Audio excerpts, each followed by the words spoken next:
bishii abriil 2010 maxaa kugu dhaliyay gabaygan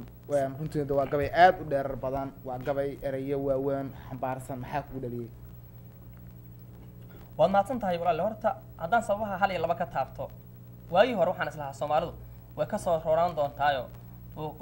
waxa weeyaan waa la doogaya la dacroon baan islahaa inna macal usri yusran baa la yiraahdaa haddii dhibku farabato waxa ka dambeeya la khayr iyo barwaaqo waxaan la marka dhibaatadu way dhamaan doontaa waxaan sugo inay ka sii darayso xaaladdu oo ay meel xun ku sii shaqeysa ayaa ii muuqatay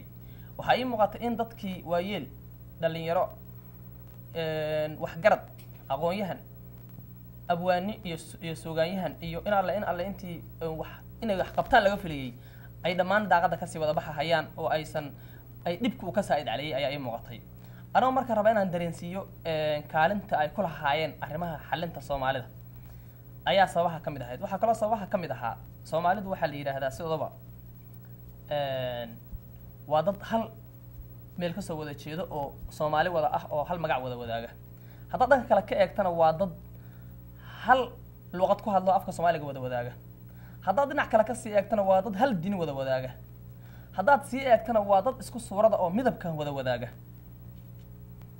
marka tusaale ahaan haddaan fiirno dadkan inay dad midabka wada wadaaga yihiin qofka ama ha caddaada ama ha madoobaada Soomaaliga ama maarin dhexdhexaada ha ahaadee wuxuu leeyahay jinka sooca ummadda inteeda kale taasna waxaa caddaan ama daliil u ah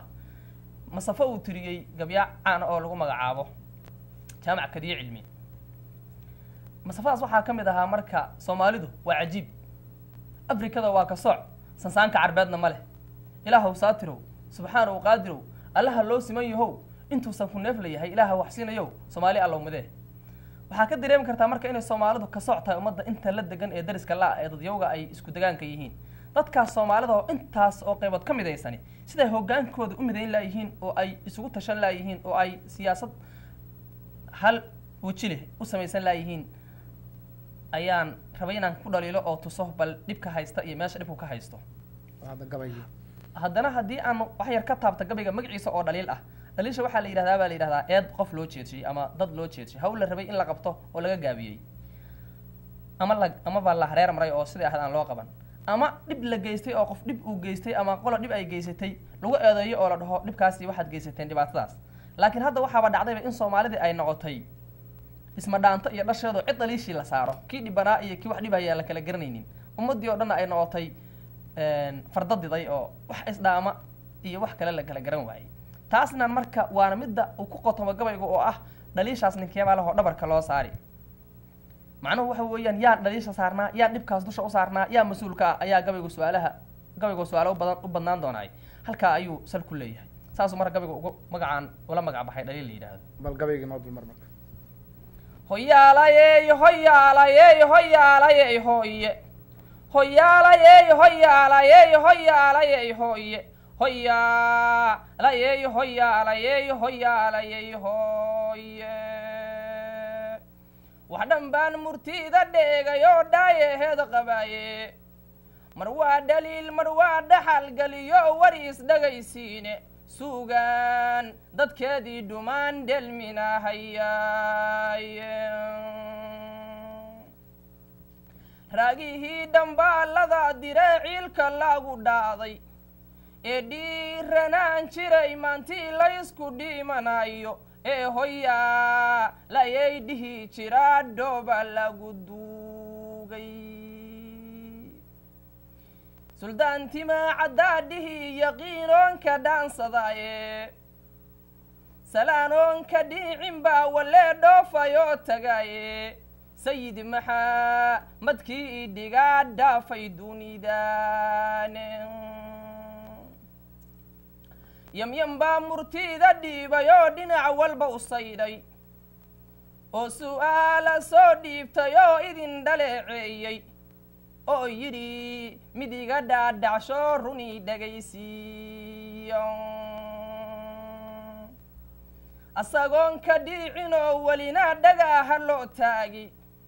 oo aan dhammayn bay u timid dhimaashadiisiiye dhuuxaa ishubay maalintii iilka loo dhigay aniguna dhashiisaanihiyo dhaxalkii uu reebay dhuuxii cabdilla barro oo dhaarsan baan ahaye gabyaa dhalin yaroo soo dhaco soo dhigtaan ahay haddaad dhihi lahaydeen hadhow gabaygu way dhaafay dhegalaydh u fuuran baa jiroon eraygu dheehayne haddaad dhihi lahaydeen hadhow gabaygu way dhaafay da'gihii na laabaha u furaa adka dharagatiine abwaanadii dhintoo horaan ilka laagu dhaaday iyo kuwa dhugtoodii qabee aan dunida dhaafin maansiyo